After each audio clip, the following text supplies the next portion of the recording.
મુખ્યમંત્રીના હેલિકોપ્ટર અને વિમાનને લઈને જે પ્રકારે કોંગ્રેસે હાઉસમાં પ્રશ્નોત્તરી કરી હતી, ત્યારબાદ સરકાર અને ભારતીય જનતા પાર્ટીના ધારાસભ્ય મહેશ કસવાલા સામે આવ્યા છે અને તેમણે પણ આ મામલે પ્રતિક્રિયા આપી છે અને તેમણે વાત કરી છે કે જે પ્રકારે કોંગ્રેસના બે રાજ્યો છે તેમાં પણ મુખ્યમંત્રી હેલિકોપ્ટરમાં ફરતા હોય છે અને અહીંના ગુજરાતના જે મુખ્યમંત્રી છે તે એક જિલ્લામાંથી બીજા જિલ્લામાં વિકાસના કામ અર્થે થતા હોય છે, લોકોને વધારે રાહત થાય તેવી યોજનાઓના લોકાર્પણ માટે જતા હોય છે। ભારતીય જનતા પાર્ટી અને સરકાર તરફથી પણ જે પ્રકારે પ્રતિક્રિયા આવી છે તે પણ આપ સાંભળી લો। વિધાનસભાના ફ્લોર ઉપર પોતાના જિલ્લામાં એર કનેક્ટિવિટી વધે એના માટે એરપોર્ટની માગણી કરનારા કેટલાક કોંગ્રેસના સભ્યોએ રાજ્ય સરકારના સંસાધન ઉપર માનનીય મુખ્યમંત્રી શ્રી અને પદાધિકારીઓ દ્વારા વપરાતા હેલિકોપ્ટર અને વિમાનના ખર્ચા ઉપર પ્રશ્નો કર્યા છે। હું આજ કોંગ્રેસના સન્માનીય સભ્યોને પૂછવા માંગુ છું કે આજે કુદરતની મહેરબાનીને કારણે, પ્રજાના આશીર્વાદને કારણે ભારતીય જનતા પાર્ટી સાથી પક્ષો લગભગ 22 જેટલા રાજ્યોની અંદર સત્તામાં છે।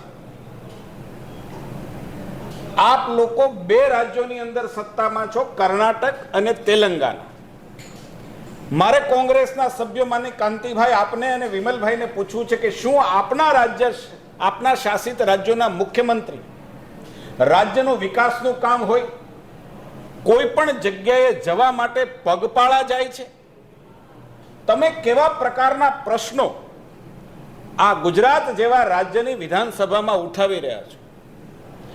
એ ગુજરાત જે ગુજરાતની અંદર 100% ગરીબ પરિવારોના ઘરનું વીજળીકરણ થયું હોય, એ ગુજરાત જ્યાં કોઈ ભૂખ્યું ગરીબ ન સૂતું હોય, 100% ગરીબ પરિવારોને રેશનનું અનાજ મળતું હોય, આ એ જ ગુજરાત દેશની અંદર સૌથી વધારે રોજગારી આપનારું ગુજરાત હોય, આ એ જ ગુજરાત વ્યાપારિક દ્રષ્ટિએ અને ઔદ્યોગિક દ્રષ્ટિએ દેશની અંદર અવ્વલ નંબરનું રાજ્ય હોય, આ એ જ ગુજરાત જે ગુજરાતની અંદર વિદેશી રોકાણ સૌથી વધારે દેશની અંદર વધારે ધરાવતું રાજ્ય હોય, એ રાજ્યના મુખ્યમંત્રી સરકારી કામો માટે, સરકારી નિર્ણયો લેવા માટે એક જિલ્લામાંથી બીજા જિલ્લામાં જવા માટે હેલિકોપ્ટર કે વિમાનનો ઉપયોગ ન કરે તો શું કરે? હું એમ માનું છું કે પ્રજાની પરખમાંથી ફેંકાઈ ગયેલી કોંગ્રેસ આજે પ્રજાહિતના પ્રશ્નો કરવાને બદલે કેવા પ્રકારના પ્રશ્નો કરે છે, આ બહુ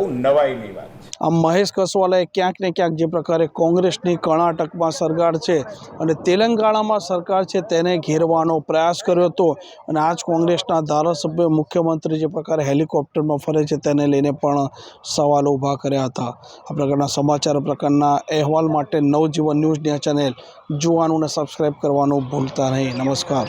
વૈષ્ણવજન તો તેને કહીએ જે પીડ પરાઈ જાના।